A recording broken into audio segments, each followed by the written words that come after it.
Happy Saturday night, Sooner Nation. Welcome to the Sooner Surge, the nightly, daily, whatever you want to say, podcast that tells it like it is. Each and every night, we come out here live.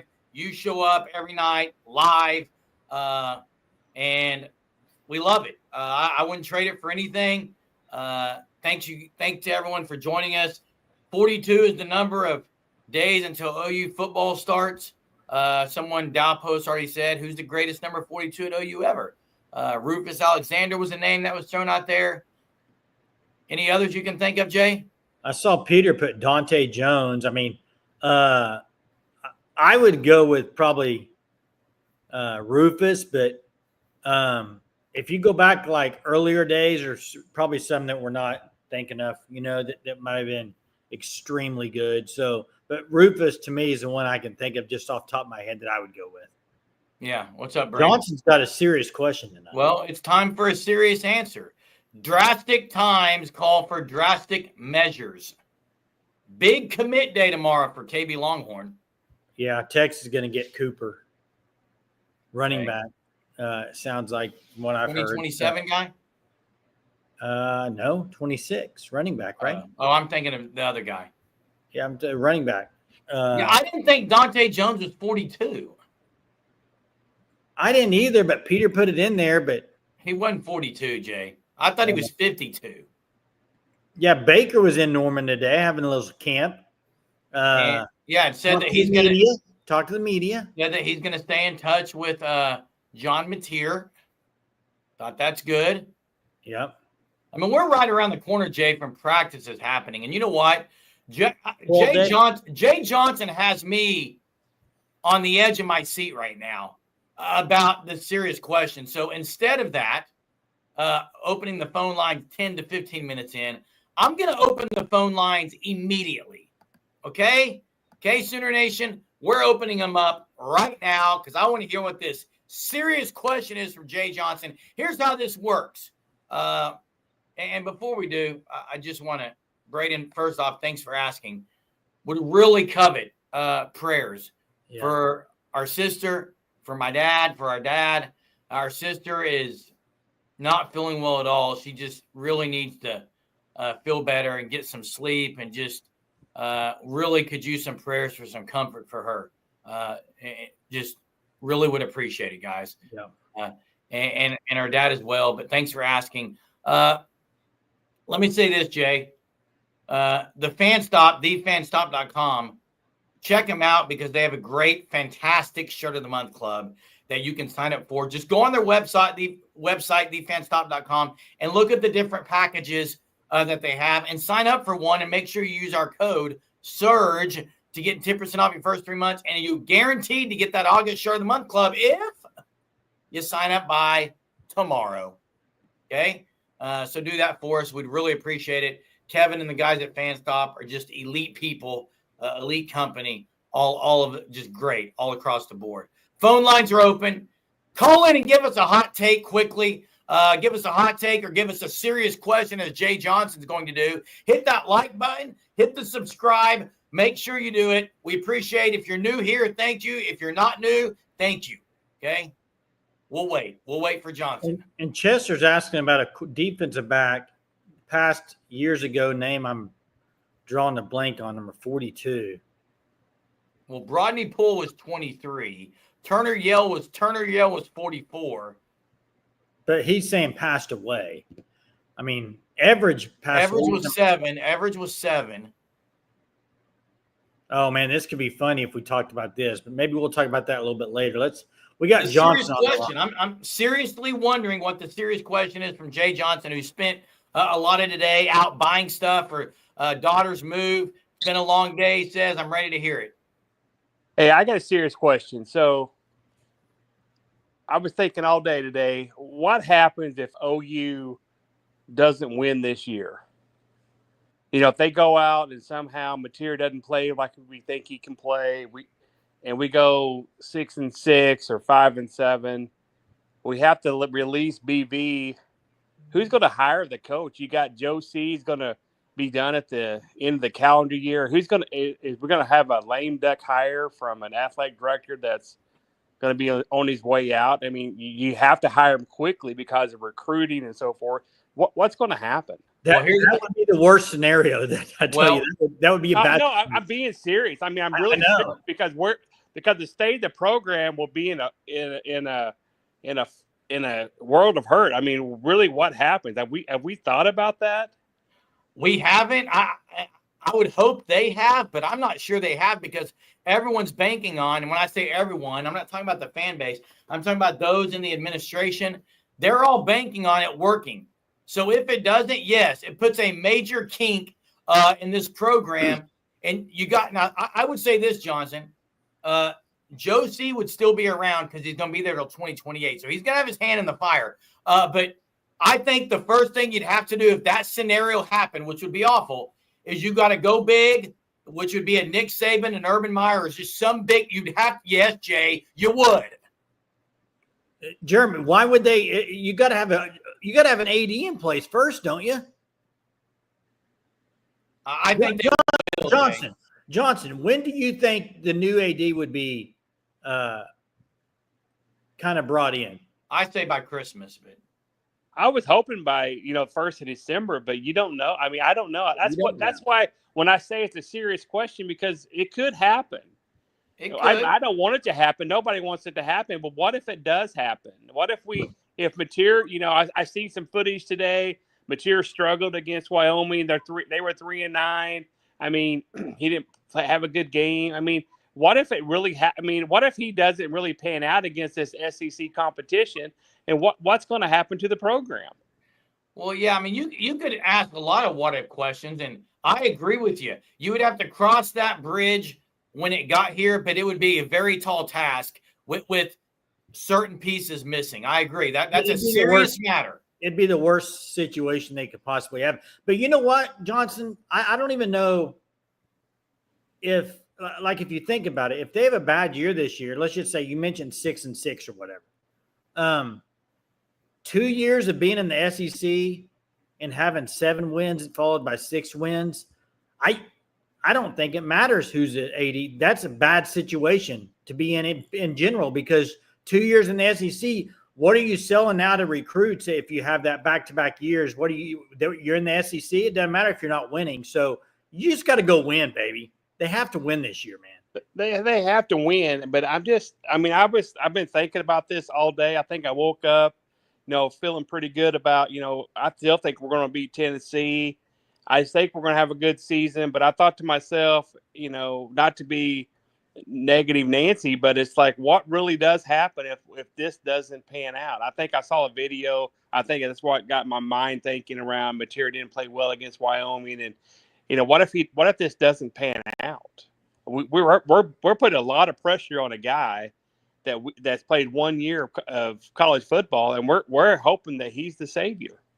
Well, I think there's other pieces besides him. Yeah, I know there's other pieces. You got the running back. You got the good defense. Yeah, we got pieces of them in place. But the most important position on the field is the quarterback. Correct. I would agree. And so we got to have a good quarterback play. We got to have good O-line play. Wide receivers, they've got to come. We've got to find somebody that can catch the ball. I mean, I'm just asking because I don't know. I don't know what would happen to the program, because we all love the Sooners. We've been, we can gripe and moan about, this and that. But at the end of the day, we're all Sooner fans. We love the program. Right. But what happens to the program if we do go 6-6 or 5-7? That's the question I don't know the answer to. Yeah, it's a good question for thought. And so you know what? Hey, Johnson, probably what would happen if they don't have an AD in place? Heck, they might just keep the Venables until they get a new AD to make the hire. I don't know. I don't know, man. That's a tough one. Well, that was my serious question for the night. I want to start be negative and start the program off. I mean, you guys are awesome. I'm praying for your family. Appreciate that. It's terrible to go through those family things, and it's just tough all the way around. So I pray for your family. But just, I'm not trying to be negative on the show. I just like to know. So maybe some other callers can call in tonight. Maybe they have a better answer than I do. I just don't know the answer. Yeah. Hey, Johnson, appreciate all that, man. Good question. Thanks, Johnson. Now, Jay Mez says Saban for AD, maybe. not for head coach. Now, I guess you could flip it and say, what it, now, but here's the deal. Someone might say, well, flip it. What if Mateer's the real deal? What if they do win? Well, in that case, there won't be any changes. That's why that's not, that's why flipping it. If anyone is sitting in the chat saying, look, all this negative stuff, I'm done with it. If you're sitting there saying that, you got to understand something. You could say, well, yeah, what if they win? Well, easy. If they win, they're not doing anything, changes. The reason this is a serious question is if they lose, they've got to make wholesale changes. That's why he's saying it. So I understand the question. I totally get it. It's not a negative Nancy thing. It's a seriously pondering of what's going to happen if this happens. We've got to get ready in case. Now, I would say this, Jay, behind closed doors, maybe they're saying that, but I don't even think they are because I don't even think they want to even think about that being a possibility. They don't want to speak it to an existence. They don't want anyone to have a thought that they're thinking about it at all. I understand that. You got to be proactive, though, not reactive. Hey, let's get to Chester. Chester's on the line. What's up? Hey, guys. What's going on? Sorry for last night. I was at work and all of them pallets being slammed around and stuff. Oh, you're fine, man. Good. I was thinking last night after work, or this morning, I should say, what if BV is the next John Blake? And what I mean by this is great, not this year yet, but the last 3 years, top 8 classes, great recruiter, but just not a good coach. And then the next guy comes in and runs away with it like Stoops did. You think this is a possibility? Well, here's what I'm going to say, Chester. I see differences. Here's why. It's better than Blake. Those years were awful for those that are experiencing how bad we are now. Those were way worse. But here's why it's different, Chester. Here's why it's different. If the transfer portal was a thing when John Blake left, OU would have been That is true. That is very true. Now, I mean, if BV's gone, they're going to have a whole lot of his recruits that are going to leave. Like, they're going to go elsewhere. So the transfer portal is changing that. I just think that's a bad deal. Yeah, that's true.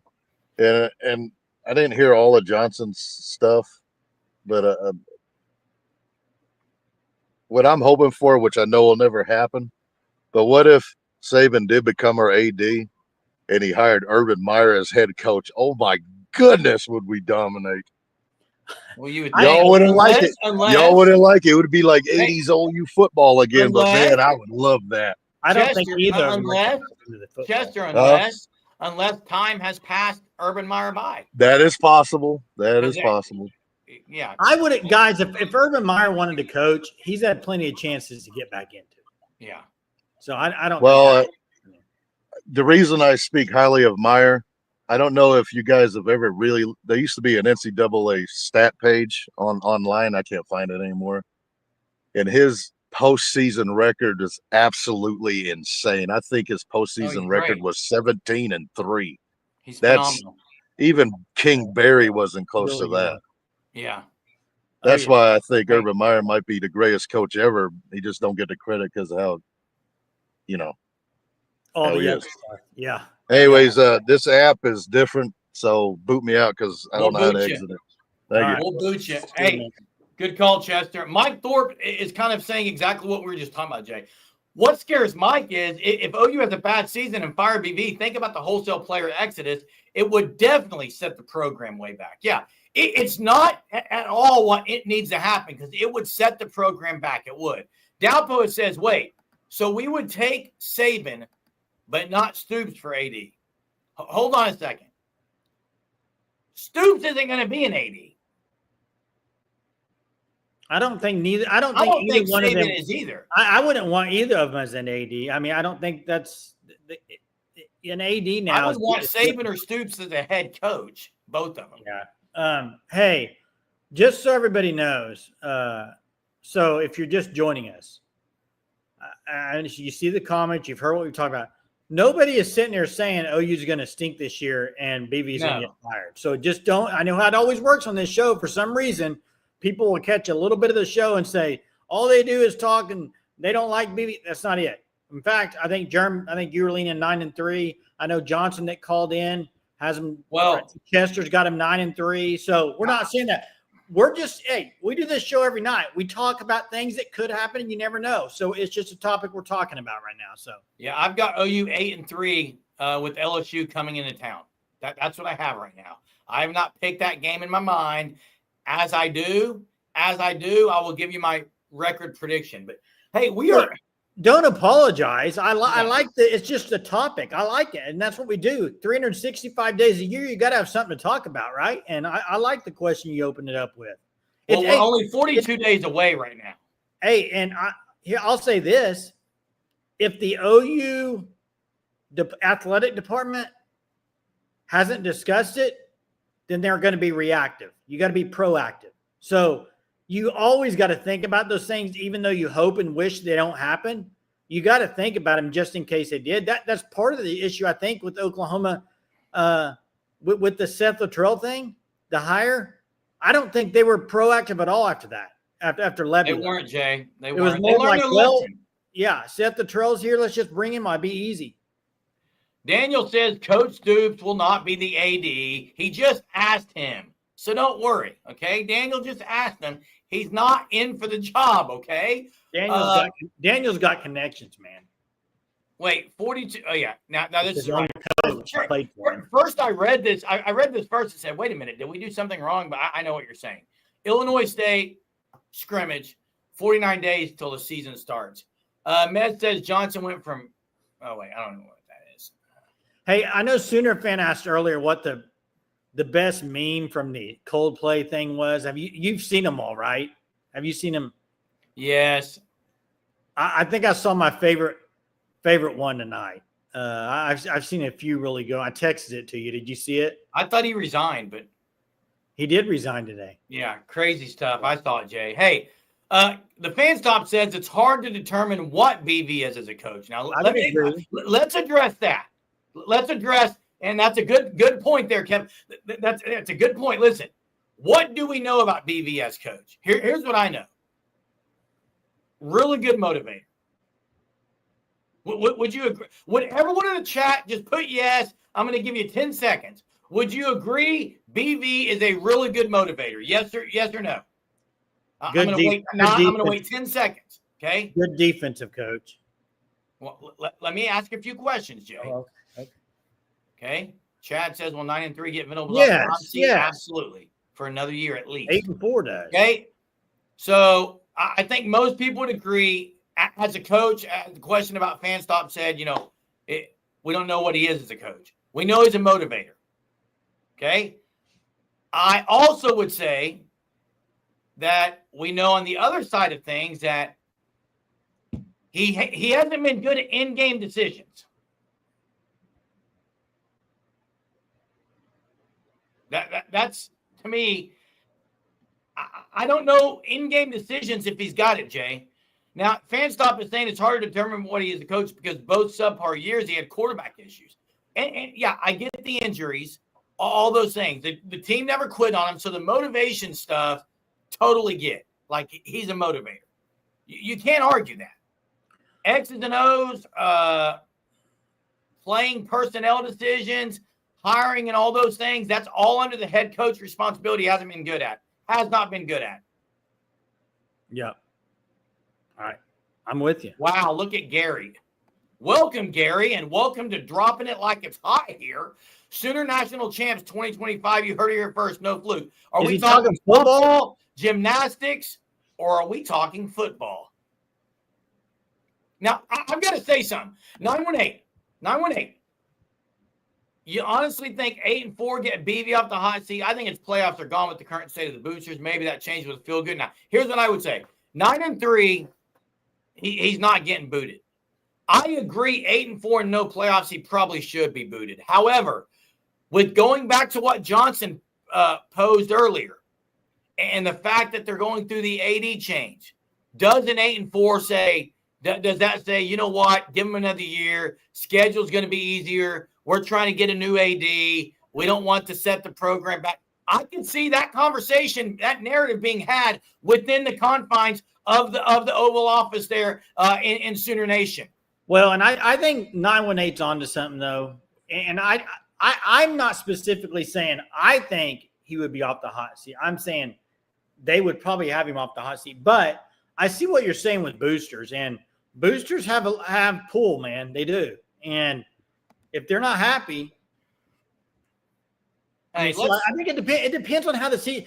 You 8-4 and winning big games and then losing to teams like Missouri, it won't get it done either. So it depends on how the season goes, how they look, how the ball offense looks on offense, how they look on defense, all of it. It all matters, I think. It's not just a record thing, but yeah. And it also matters who the AD is, like 918 says. Selman probably would.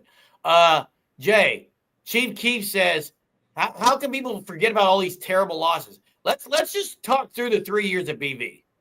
Go through the 3-year reign of Brent Venables at the University of Oklahoma as head ball coach, and tell me, what have the worst losses been? Because there are bad losses because of who the opponent is, and then there's bad losses in how they lost. For example, the Mizzou game. Okay. How they lost and the opponent. Are we nixing the bowl games? Those don't count, or are we counting? No, you got to count bowl games, but I mean, Navy's pretty bad. Yeah. But Missouri last year, to me, I don't want to go down this road I go down this road a lot.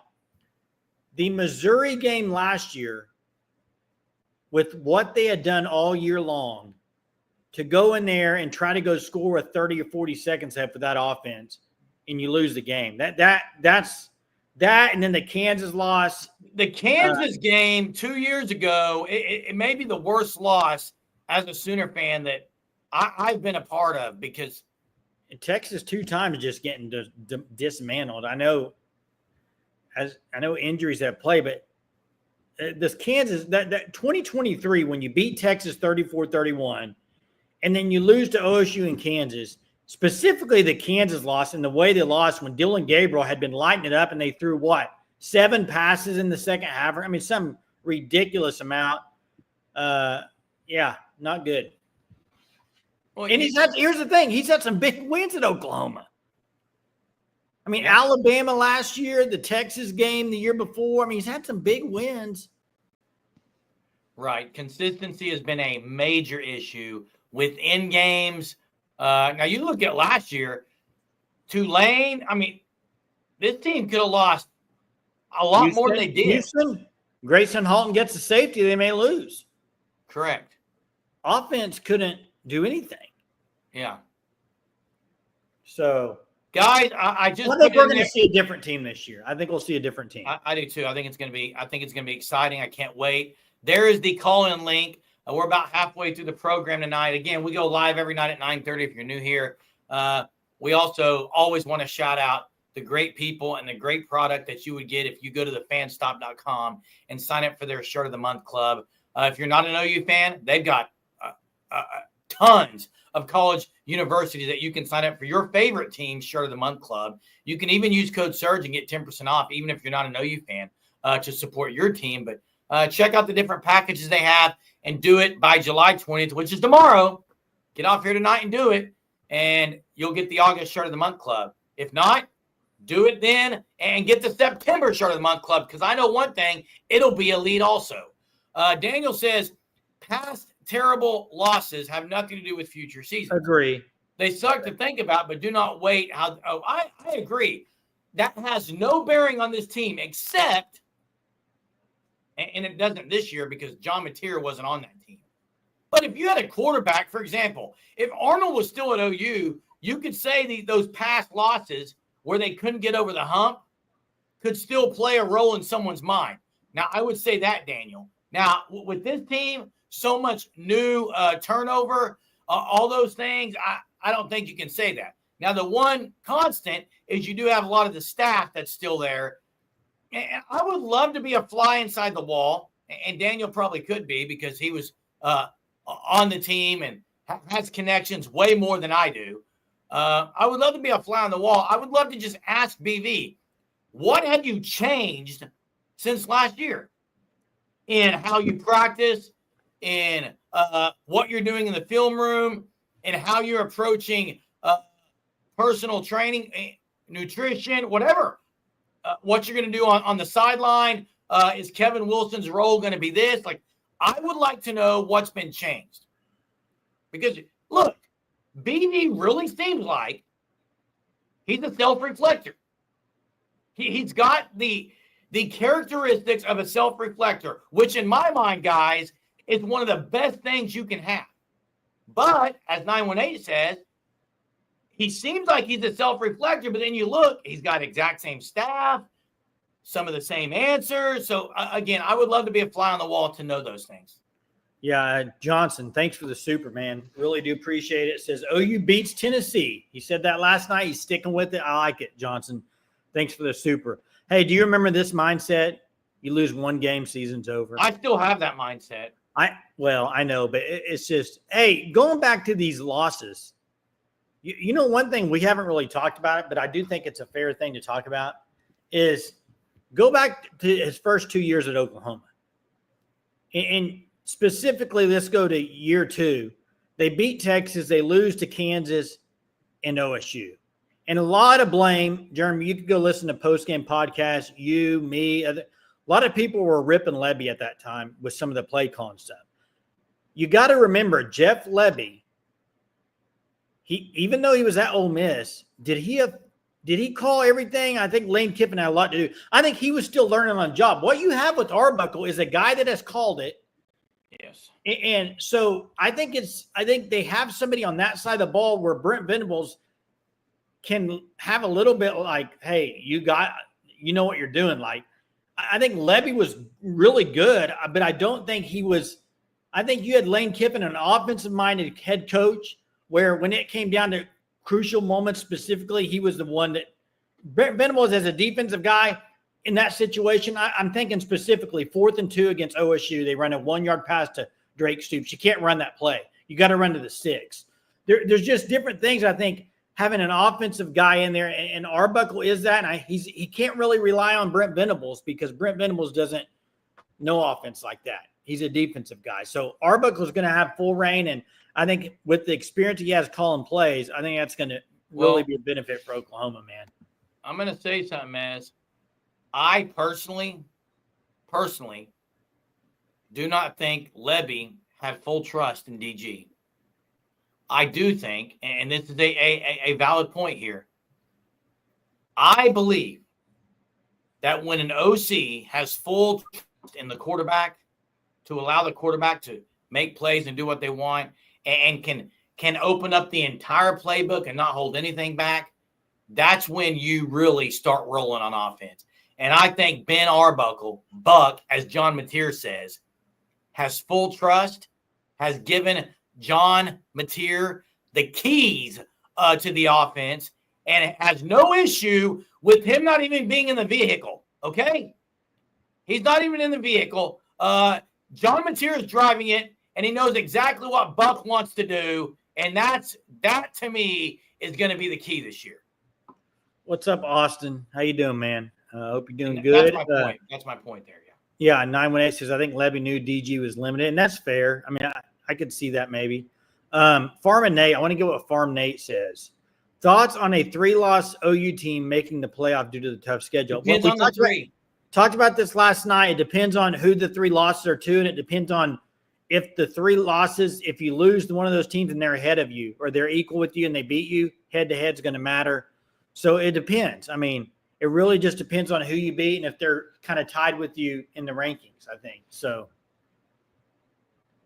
yeah. Now, I agree with Chester. They had a really good offense most of the time, but there are situations, circumstances, situational play calling he was bad in. I agree with Chester. I think he was good in a lot of games. I do think there was some you'd like, what is going – I mean, I'll say this game specifically, and this game led to a lot of the issues with people say with Lebby afterwards was the SMU game. You know, after the game was when Bryles, I think, came on the field. I think it was that game, but do you remember the SMU first half, how bad that was? They didn't take a single shot down the field. There was another game, it might have been Kent State, where the first half they looked pitiful offensive. I mean, absolutely pitiful. 3 and out, 3. I mean, so, but I think for the majority of the time, Chester, I would agree he was a good offensive coordinator. Now, I got to address this. Chad Gamble, thanks for joining us. Having Kevin Wilson on staff will help the offense as well. Now, here's what I would say. I agree. It can help the offense. What I would not want to really see, though, is if the offense starts rolling for people to say, Well, I mean, they brought Kevin Wilson on. He's the reason why. Those same people were ripping Kevin Wilson when he was at OU as the OC. And I think the biggest thing Wilson's doing is he's two eyes looking around.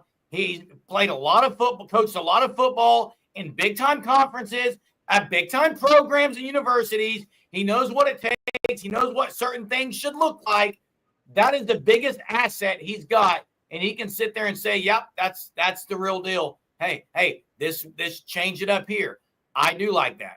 Now, a lot of people won't, but I think a lot of people do. Hey, I agree with Daniel here.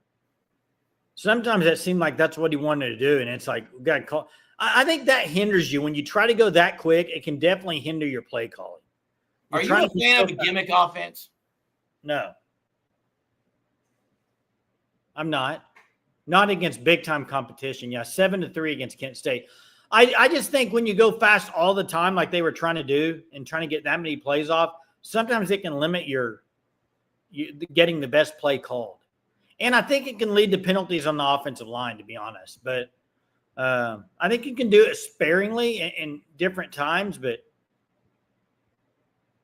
well, there's also this mindset, Jay, that go fast, do this. We want to have advantage.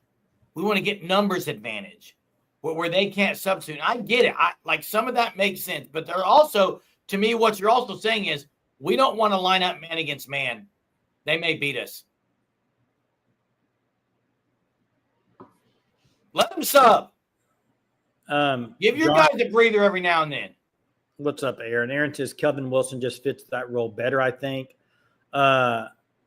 Johnson, how will the OU D-line do against Texas O-line? That's going to be a great matchup. I'm intrigued to see what happens there. OU D-line, a lot of people are saying it's the best in the SEC, or one of the best. Texas offensive line has some dudes on there. Now, they lost a lot, but they got big dudes replacing them that are very talented. So, I don't know. We'll see what happens. That's a long time from now, though. I do not think Riley – I mean, McGuire's not going anywhere. Joey McGuire's not going in right now with what Tech's doing. I did not – Jay, someone told me this, though. Austin's talking about Barry Tremble saying OKC will be sold. Well, there's a lot of people saying that, Jerm, that he's going to sell that franchise pretty soon. Doesn't mean they're going to move, though. Right. They aren't leaving the city. Right. They're building a new arena. They aren't leaving. I thought I heard they made $17 billion this year. Well, listen, they're building a new arena. Did you hear what I said? $17 billion. 3 years from now, that arena will be open. They're not leaving.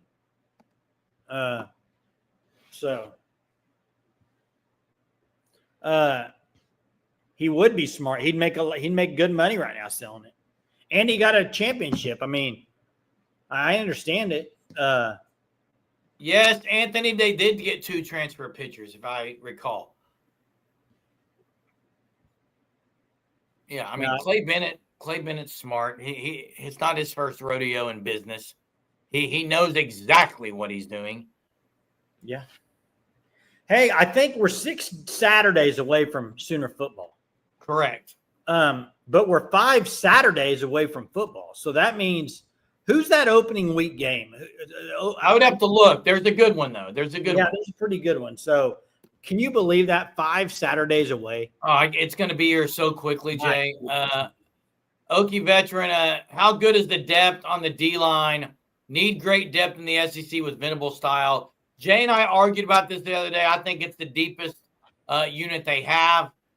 They can go 3 deep. They'll for sure go 2 deep and rotate in, but they can get to the 3rd deep, which would be like a Trent Wilson or Marcus Strong if had to. But you look at the 4 in the middle, the 2 deep there with guys like Dominique Williams, Jaden Jackson, David Stone, Grayson Halton. They're pretty special there in the middle. And then the edge, you got a 2 deep that's really good. In my opinion, it's going to be Marvin Jones Jr. on one edge, R. Mason Thomas on the other, with the backups being PJ Alabore and Danny Okoye. Really, really good depth on the D-line. Yep, we got a caller on the line. We got Colin. What's up, Colin? What's up? How you guys doing? Doing all right. And you? Good. Just counting down the days till football comes around. 42 days. Yeah.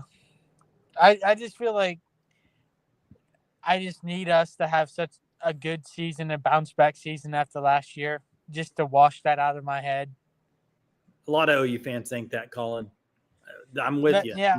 I also I'm gonna saw a forget lot of stuff on Twitter about John Mateer playing bad against Wyoming and stuff. But that you can find that with any quarterback. You can if find you that just with pick that anybody. Correct. pocket, this is the bad place.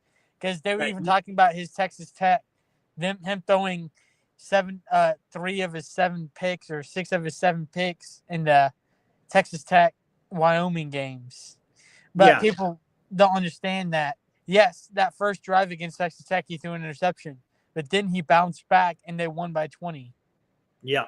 Yeah. So- So I mean, you could look you could look for that on any player and find games like that, and then break it down and say they won't be good in this conference or whatever. But you can't go off that. We'll find out. We'll find out against Michigan, I think. Are on this you offense. like nervously confident, or like where do you feel like 1 through 5, 5 being super strong, 1 feeling very unsure about Arbuckle and Mateer having success in the SEC? Here's where I'm at. This is where I'm feeling. I am feeling very similar to when Lincoln Riley came in. I did not know what they had. You remember Heupel? They weren't very good offensively.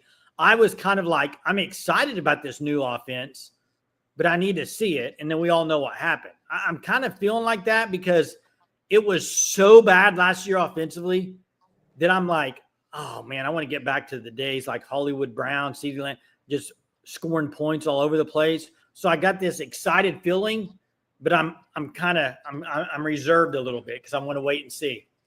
My last question would be, before I head out, do you think if the offense, like you guys have said, can average 35 points and can score pretty quick and score a lot of points, do you think that encourages our defense to play even stronger and no doubt the defense with having a strong offense behind them? The main thing it does, Colin, is it makes the defense understand that, you know what, let few stops and we can put this game out of reach. Because I remember in the past, it's been we have to stop. We cannot allow any points. Yeah, because I remember it would be like the defense would like allow a touchdown, and it's like, well, there goes the game because our defense wasn't able to hold them to 0 with how bad our offense was. But yeah, like you said, I think with a better offense, I think our defense will be able to play ears pinned back and not just so conservative.